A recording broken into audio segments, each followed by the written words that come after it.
Hello, everyone. Loremaster of Sotek here, and I thought we were kind of done with the Creative Assembly for 2024, but then this happened, and I really want to talk about it. I also will just ramble, just very lightly cover the hotfix that came out, because we also got patch 6.0.3, because CA shoved out 3 hotfixes in about the span of a week, which is crazy. So they really put the pedal to the metal to kind of get everything they wanted out right before they left for the break, because they are gone now. But I did want to just kind of talk about all the stuff on here, because I do think it is a big deal and it's worth having a discussion about.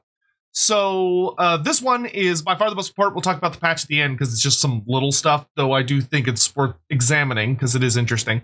But we got essentially a community letter from the vice president of Total War, which is a weird title. I feel like he should be the vice president of Creative Assembly, not Total War, but whatever.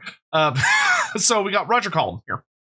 And I am just going to read through it really, really fast, because there are a couple things I really want to point out as highlights.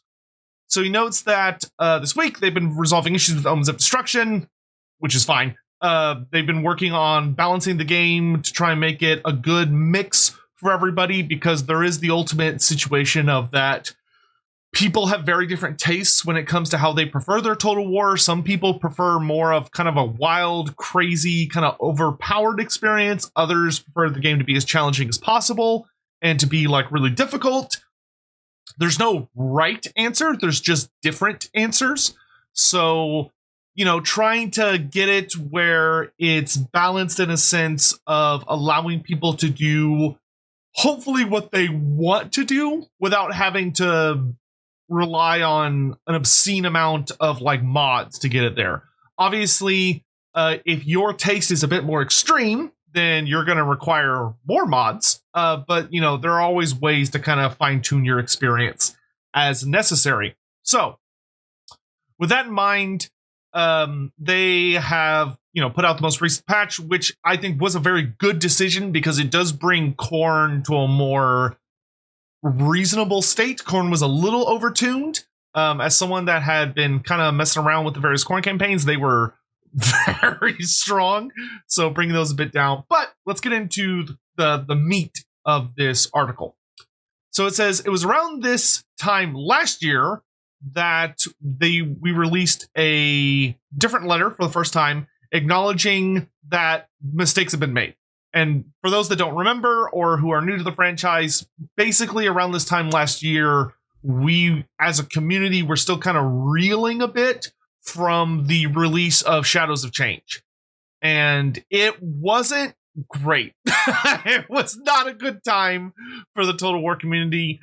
Hyenas had basically just exploded, and the community had just kind of found out how bad the situation was, where Hyenas is a game that had been completely finished. It had had millions of pounds worth of development put into it and had had a significant amount of Creative Assembly's attention put into it, and it just didn't work out well. So Sega kind of came in and told them they had to kill the project, and alongside that, a lot of CA kind of got gutted, which was extremely sad, genuinely, because a lot of people lost their jobs. Hundreds of people lost their jobs as Creative Assembly downsized over the course of 2 waves of redundancy, which is a thing they do in the UK where when they're like getting rid of a lot of people, instead of just like having like a mass wave of firing, that's it. There's kind of like a review process to figure out like who they're going to let go, and then giving like people time to kind of do some other things. And it's a much more drawn out process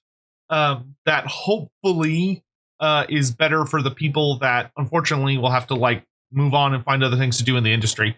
But at the end of it all, you know, we kind of went into the start of 2024 with a lot of fears, a lot of worries. I myself was not thrilled with the situation, but I wouldn't go so far as to say I was worried. They had kind of given us, like Roger says in here, that they had given us. He had wrote an article saying that they were gonna try to fix things, and I would say they did a really, really damn good job. 2025 has been extremely successful, in my opinion, and based on kind of how we're sitting now. Especially compared to 2024. Obviously, this year has pretty much been almost exclusively focused on Warhammer, other than that the final major update for Total War Pharaoh, which I'm not going to wax too lyrical about because that's not really my niche. But they talk about, there was a lot of doom and gloom when we were going into 2024. I mean, I remember people worrying that like Creative Assembly was going to shut down as a studio, and there were people saying that like Total War Warhammer was going to be canceled, which at the time I was saying that was stupid, idiotic, and ridiculous. Like it was people just blowing a lot of stuff very out of proportion and also misunderstanding various messages. Though, and thankfully I was correct about that, but it's still, it wasn't a great scenario. And I certainly don't blame anyone for being upset. Though I do think some people were kind of taking a bad situation and trying to be like, oh, well, clearly we're sliding down this hill into hell. So let me go ahead and just look at the worst possible scenarios and act like that's fact. But we're past that. So we do say that he says, I said we wouldn't be able to fix these issues overnight, and it would take time and effort. We're still very much on the journey. You've been patient while we're adjusting our focus on what matters to you, gave us space and time to deliver on some of the things you've told us you value most, such as greater transparency and consistency in the quality and value of the games. Yeah. And you know what? I'm going to read through all this, and then I'm going to kind of ramble a bit. I think we've made some solid first steps towards delivering on those pledges, and we've tried very hard to put ourselves out there as honestly and plainly as possible. I'm eager to hear if you agree and get more of your ideas on things we could do. This last year included the big Dynasties expansion, High Tides DLC as free updates for Pharaoh, which, as someone that does not play Pharaoh, still to my understanding, these went over extremely well with the community, that the people that do play Pharaoh enjoyed it significantly, and it was a very well-received update, which is great. They also updated Shadows of Change with more content to make it the size it should have been, as well as making the decision to split up Thrones of Decay to give players more choices on the DLC they want to buy. They also did this with Omens of Destruction. We've introduced more frequent Warhammer 3 patches to continually improve such a massive and complex game, and explored new ways to talk to you through blogs and videos directly from our teams. Most recently brought to you by Steve, Rich, Sean, Tudor, Mitch, Victor, Josh, Chris, Milko, sorry, I don't know how to pronounce that, and many people behind the scenes with our What's Next series. There's so many people that help to make things you see happen, from QA, the development team, facilities, IT, creative, brand, core technology, and many more. It hasn't been a perfect year by any stretch, but we hope that you see the efforts we're making. We're listening, learning, and striving to deliver the standards you expect of us. I'd also be a fool if I didn't say how proud I am of the team in the United Kingdom and Bulgaria, as they've worked so hard and so passionately across each game as one big team.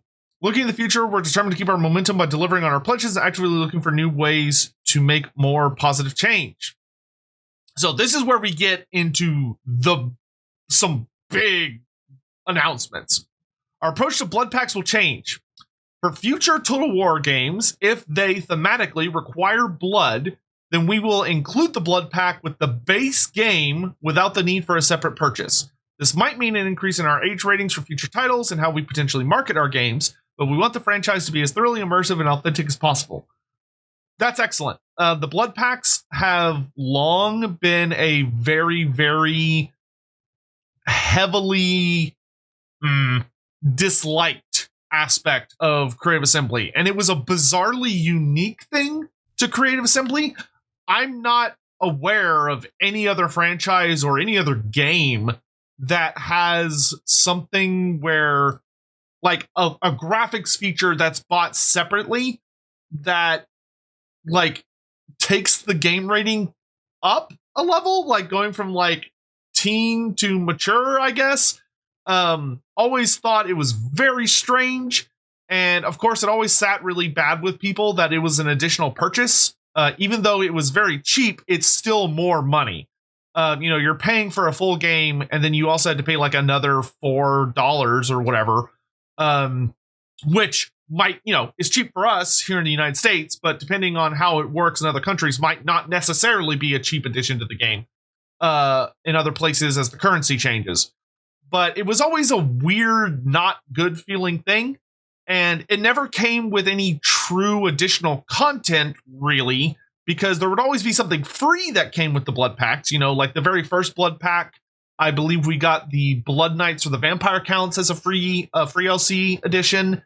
And Warhammer, I don't even remember what it was for Warhammer 2 and 3, to be honest. But I remember, I don't remember. I think, if I recall correctly, I think Warhammer 2, it added like events. I don't remember if it came with like a character or anything.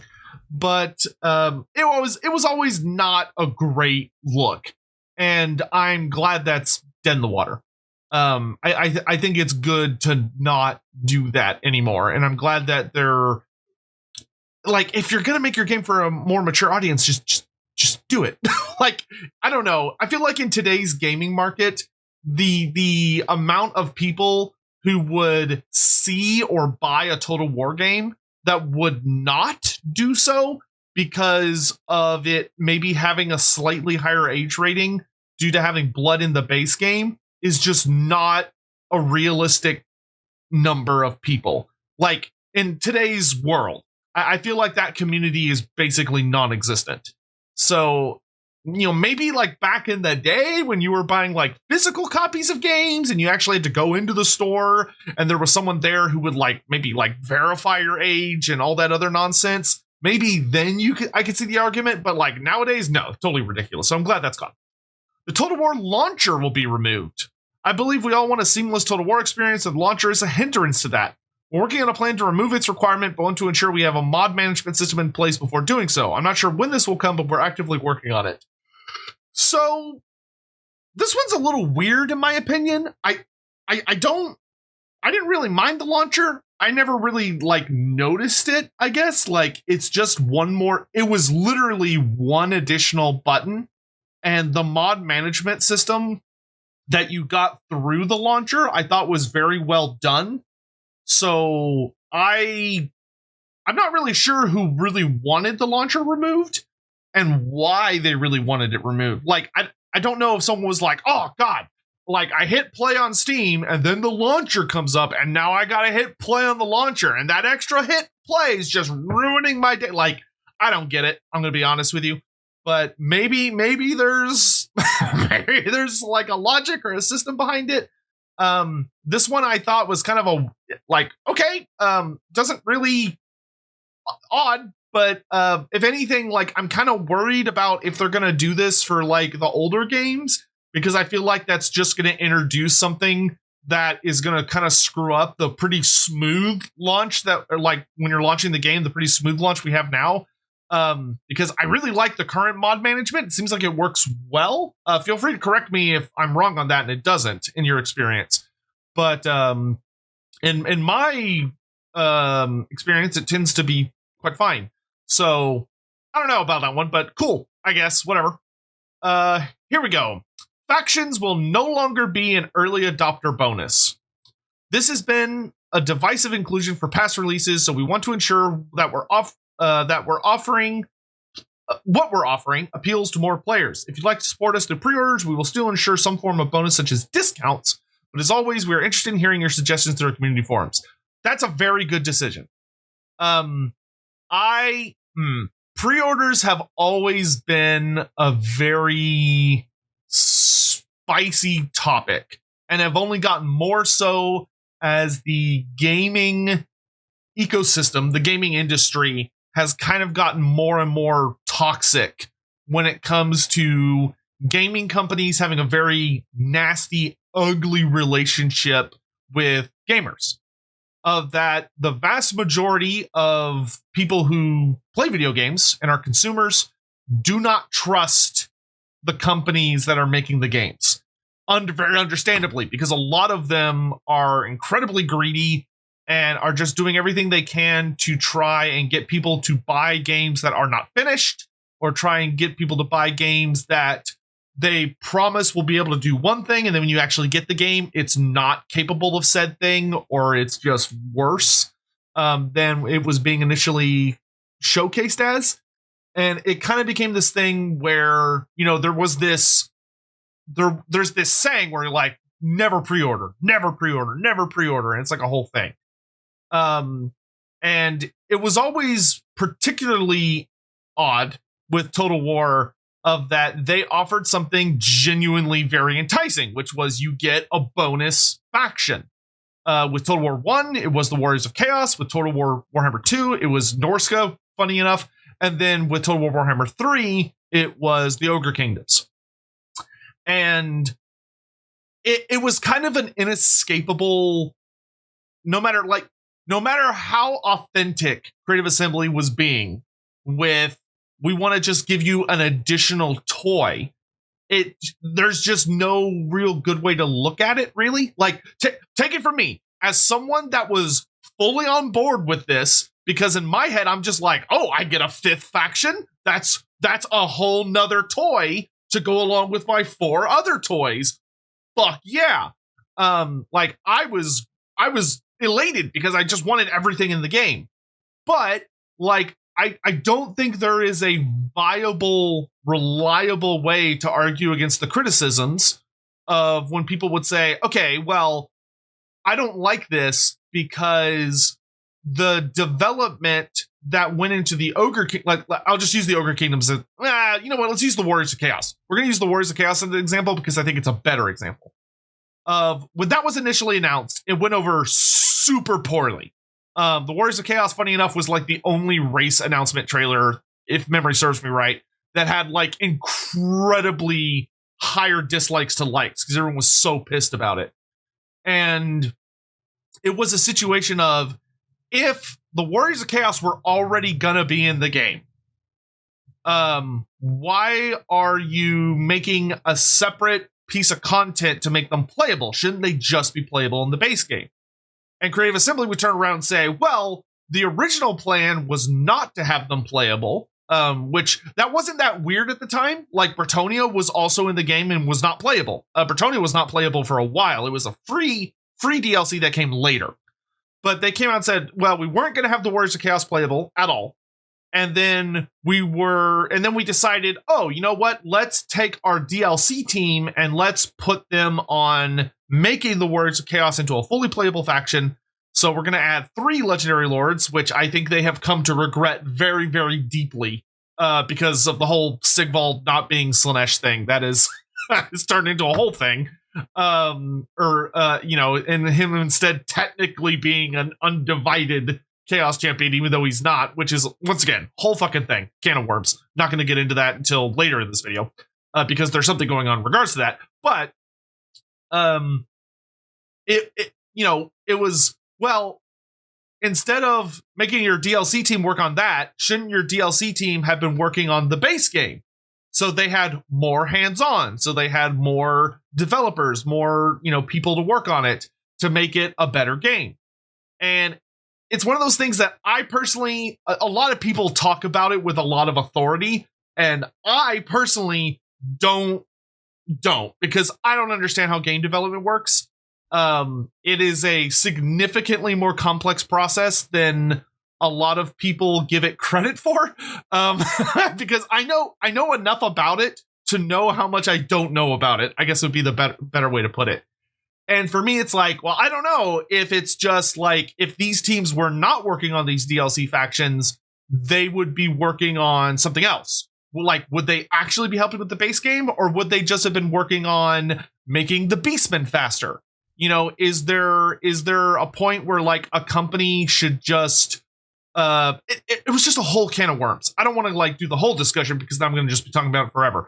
But from, in my opinion, a very objective point of view of looking at how communities interact with game studios nowadays in the current game industry, there is no good way that you can have a pre-order bonus for a game that has anything but purely cosmetic value.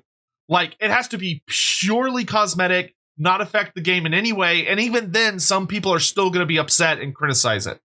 I have found in my experience that the best method is just a discount. everybody wins, and I don't think there is a reasonable way. Like, if you complain that people shouldn't be able to get a pre-order discount, I think you're fucking an idiot. I'll say it. I think you're a dumb piece of shit because like the game studios, for them, pre-orders are really, really great for like their revenue and for knowing that the game is getting like a lot of attention on it and a lot of hype behind it, and they're starting to like make money before it's done, which some people go, well, I don't like that ethically. And it's like, I mean, it's just, I think it's fine that if you see a project and you have confidence in the people that are making it, and you want to support them like before it's ready, I think that's fine. I like whatever, it's my money, I'll spend it how I want. Shut up.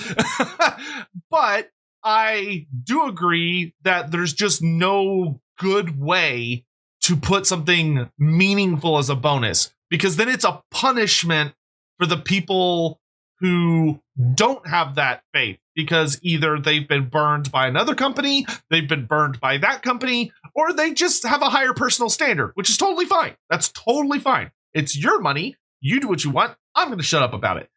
But so I think Creative Assembly pivoting to a system of, hey, if you have faith in us and you want to pre-order the product to support us, because you're like, yep, I know that I want this thing. I know your guys' reputation. I am comfortable with the risk. I'm going to go ahead and pre-order.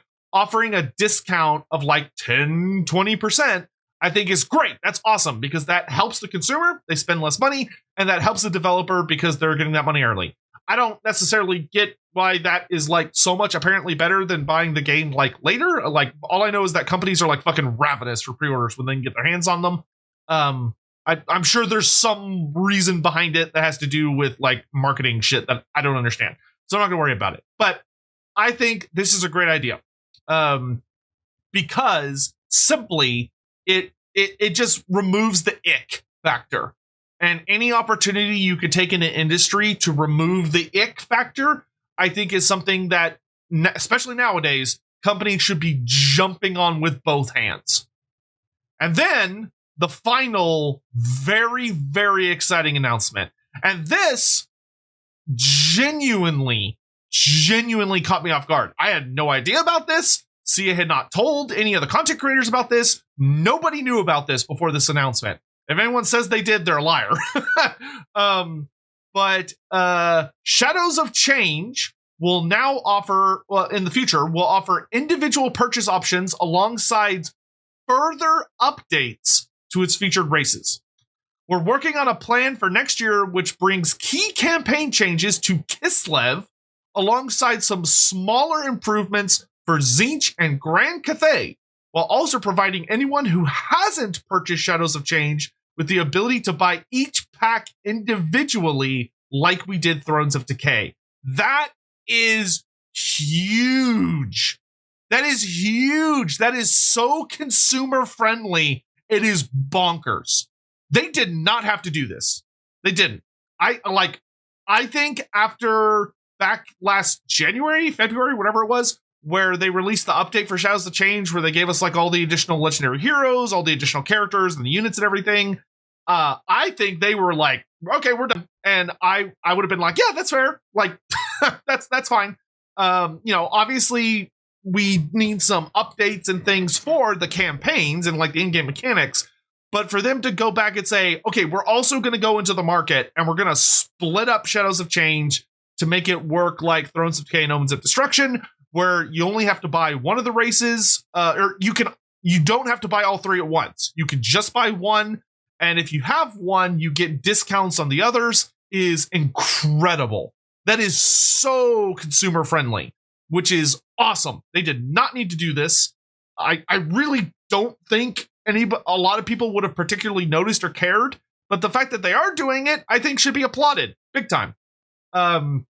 It is going to be very interesting for me personally. I don't know if they're going to keep up with the 3 race per DLC thing after the upcoming Slaanesh DLC.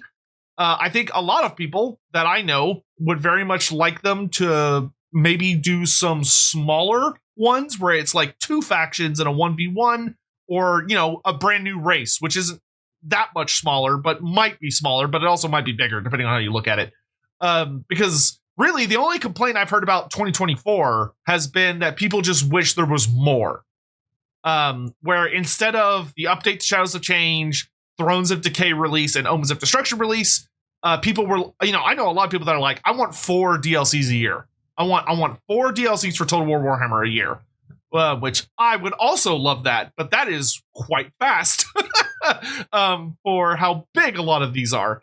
As opposed to right now where we got 2 plus like 2.5 because of the update to Shadows. But this is very, very exciting. Kislev does need a significant overhaul. I'm assuming that most of this is just kind of gonna be the patch, like the big patch. Like I'm what I'm guessing this is that 6.1 is gonna be the big Kislev rework, more than likely. And then maybe like 6, and maybe it'll also have the Tzeentch and Grand Cathay stuff. I will make separate videos talking about what I really, really want from these. I will freely admit, I'm going to put my hand up and say that I'm going to be a dumbass, right? I'm going to be that fucking idiot down the street that everybody can easily make fun of, and I ridicule and I accept it. I realize that what I'm about to say is unrealistic, unlikely, and stupid, but I'm gonna say it anyway. Of that, I've got a oil rig outside my house full of hopium or copium, or maybe like a dangerous lethal mixture of the two.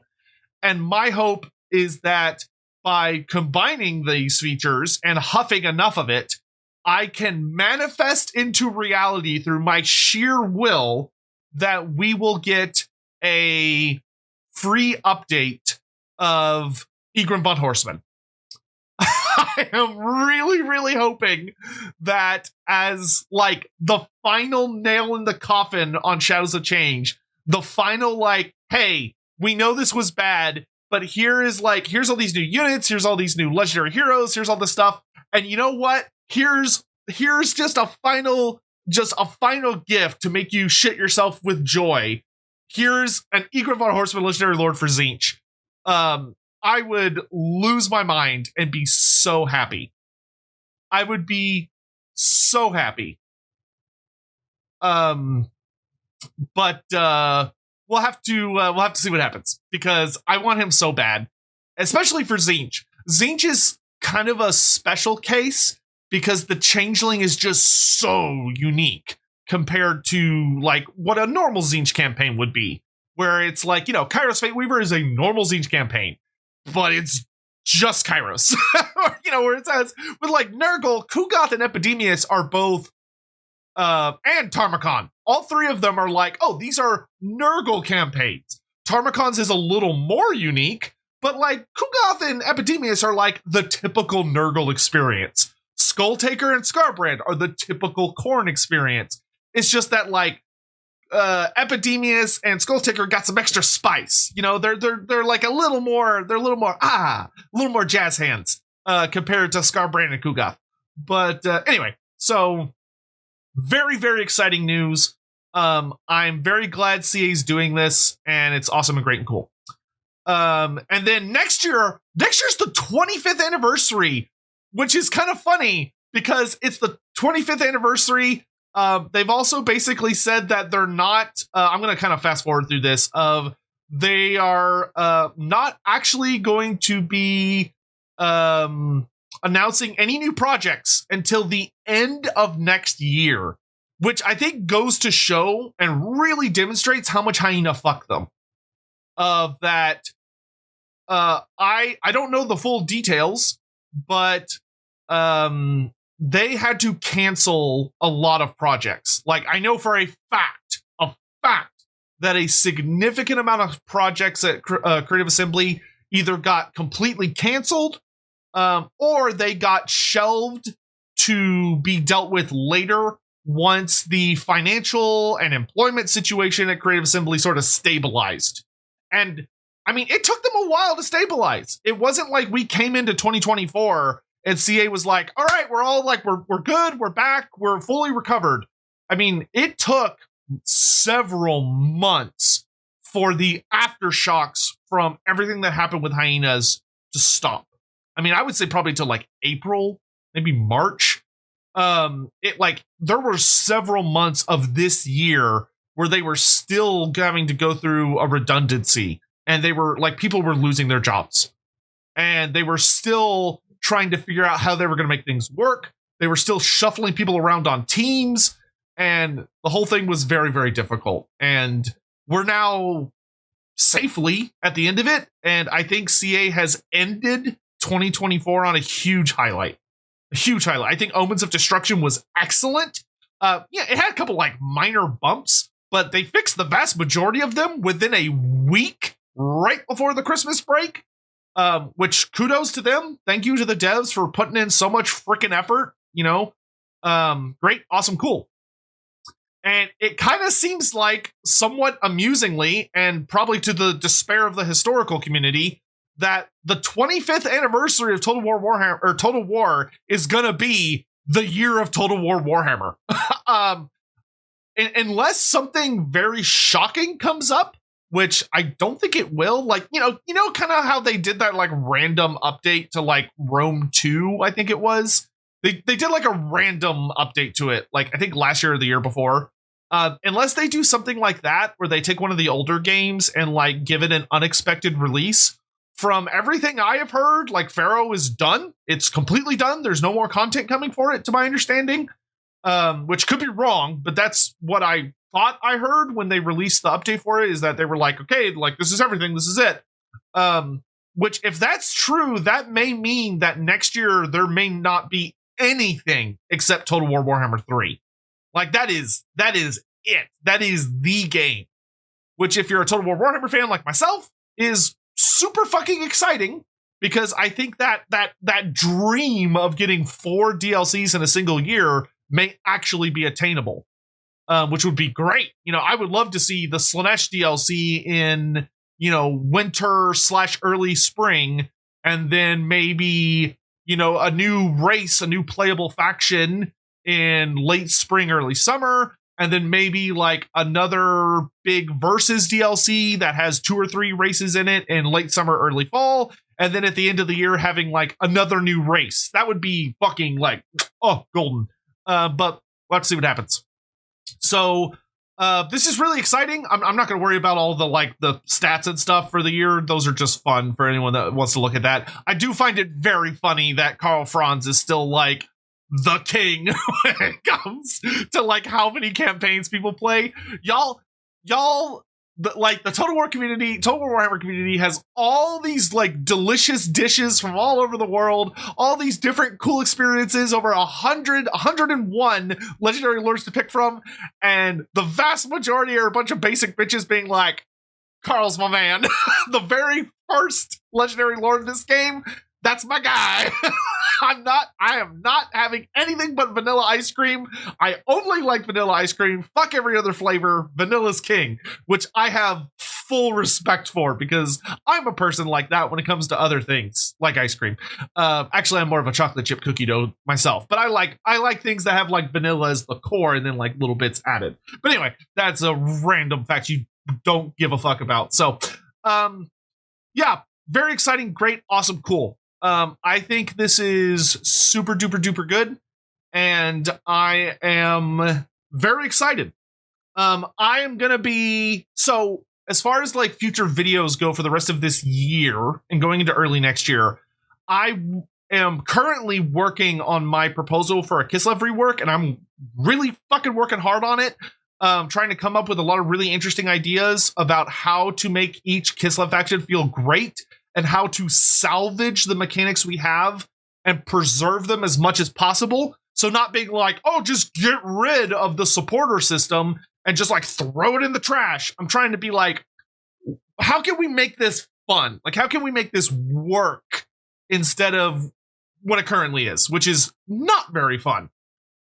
So Kislev is a really, really big one. And then there are minor things with Tzeentch and Cathay. I think Tzeentch and Cathay are actually in a pretty good place right now. There's just like little tweaks that could probably be made. I would heavily suspect that Tzeentch is probably going to see like a new tech tree for Kairos. because like the Changeling's tech tree is really good, but it only really works for the Changeling. And Kairos's is okay. So considering that all the other gods got like pretty hefty reworks, I suspect Kairos's might. And we might also see like a couple other minor changes, but we'll talk about that in due time. Anyway, I hope you all... Oh, wait, we got to talk about the patch real quick. Real quick. So, we're going to fly through this really fast. So this is a beta. I'm going to go over what's in it, just in case you don't check like the Twitter or the Reddit and you have no idea this happened. You go, oh, there's another beta I can opt into. So the big updates are, to put it very simply, they basically went in and they nerfed the shit out of like the really busted stuff. So Skulltaker got pretty heavily nerfed, his campaign, and some minor stuff with Gorbad got nerfed. So to run through it really, really fast, Blood Hosts and Disciple armies no longer get demonic reforging. That's extremely fair. I don't think that was an intended feature for them. I think that was kind of more of an oversight. So that was the idea of when your demonic units die, they have a chance to come back. That kind of defeats the entire purpose of the Blood Host and Disciple Force, because it makes it where like their demons just keep coming back over and over and over again, which made them not killable, which was silly. The effects on the Cloak of Skulls now only apply when Skulltaker himself defeats a lord. That's a great change. I feel like that should have probably been the base system, because it doesn't really make sense that Skulltaker claiming the essence of champions and like becoming more powerful based on the skulls he takes was getting more powerful when his lackeys were doing it. You know, where Skulltaker was like, it makes him less of a I'm gonna do this myself and more of a like, oh, I'm gonna designate and delegate. I'm gonna send my cronies out. I'm gonna send my goons out to go get skulls for me and bring them back, and then I'm gonna benefit off them, which was stupid and very ridiculous. So now it's Skulltaker makes himself insanely powerful, but he doesn't make his entire faction like stupid unstoppable. When playing a Skulltaker Legendary Lord, 2x bonus for Champion's Essence will only be applied once. That's a good thing. It slows him down a little bit, paces his campaign a little better. So it used to be that all Legendary Lords gave you twice as much Essence as regular Lords, always. So like if Albrecht was worth 20 Essence, he would actually, in fact, be worth 40 Essence. And if you killed him, his Essence would drop back down, but it was still doubled. So he would go back up really quickly. So you could just kind of farm the same Legendary Lords over and over and over again. Now, Skulltaker is much more heavily incentivized to hunt down all the different Legendary Lords that he hasn't fought yet. Because if it's a fresh enemy Legendary Lord, you get double the Essence, which is awesome. That's very, very good. As opposed to just beating, instead of just like punching Albrecht in the face repeatedly, and like waiting for him to resurrect, punch him again, wait for him to resurrect, punch again. Now that's not as efficient of a method. Blood Hosts now increase the cost of blood for the Blood God occupation option when they are on the map. So this is great. This basically means that if you have a Blood Host active, if you raise an enemy settlement, the option to raise another Blood Host is going to cost you much more skulls than it did for the first one. And if you have 2, it's going to cost even more. And if you have 3, it's going to cost even more. So this makes it where the ability to just take over the map by spamming Blood Host is now significantly harder, significantly more expensive. Like you need to have a very, very efficient skull economy if you're going to try and spam Blood Hosts, and probably rely more on like the tech upgrades and stuff. So that's a great change, because a lot of people were complaining, and understandably so, that the Khorne campaigns were just too easy, because you could basically just create a Blood Host, run to a settlement, create a new Blood Host, send that Blood Host to another settlement, create a Blood Host, and it was just a never-ending like chain of Blood Hosts making more Blood Hosts, and then those Blood Hosts would run off to do other Blood Hosts, and you would just swarm the map in like armies that you weren't paying for. So that's a good change. The XP bonus from the Cloak of Skulls, Dubois, or Dubois, depending on how you pronounce it. The Prescient Skull has been reduced. Whatever. Okay, that's fine. Just slows Skulltaker a little bit. But it's 25% to 20%, 50% to 40%. It's not massive. It slows them down a little, but it's not like crazy. And then they fix some like bug problems. They fix some crash stuff. Great, awesome. Another really, really big change. So the Erd mentality plan for Gorbad was really strong. It was crazy strong because you could very easily just spam an army of squigs, and the squigs would get up to a 40% ward save and a 40 additional melee defense. So they were basically invincible. I think, yeah, you had to have 10 squig herds, but you could take 10 squig herds and then your general and 9 other units, and the squig herds could just run ahead and tank anything easily. So now it has been heavily nerfed. It's still quite good at 20% ward save and plus 20 melee defense, but it caps out at 5 squig herds now. So it no longer heavily incentivizes / punishes you for not taking 10 fucking squig herds. Instead only 5, and they're not nearly as tanky as they were. They're still quite good, but they're not unkillable. Ogre camps now only take 3 turns to be redeployed instead of 5. Awesome, great change. I still think that they should add somewhere on the Ogre tech tree.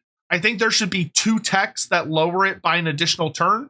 So somewhere in the camp tree, very high up, there's one that reduces it to 2 turns and another one that reduces it to 1 turn. I think that would be very reasonable, but it should be high up in the tech tree.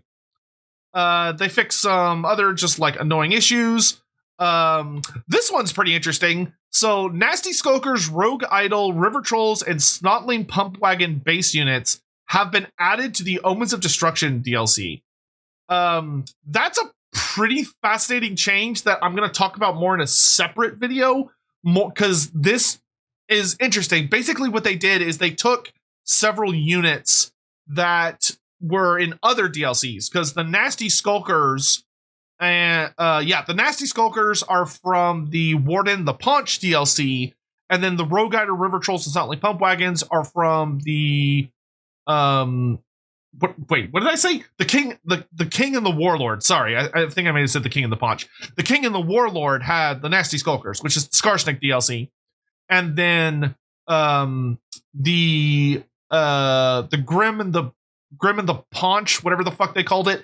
The Altharian the Grim versus Grom DLC had the Rogue Idol, the River Trolls, and the Snotling Pumpwagons, if I recall correctly. That may not. I think that's right. Pretty sure that's right. So. That's interesting. They're so now if you own Gorbad, but you don't own those other 2 DLCs, if I'm understanding this correctly, you now have access to them, which is really cool and something that I would love to see more of. Here they fix some bug issues with contact effects. They fix some further oversights, we'll say, on the skill trees, especially for the hunter who was making Thunderstrucks and Stonehorns into demigods. That has been repaired.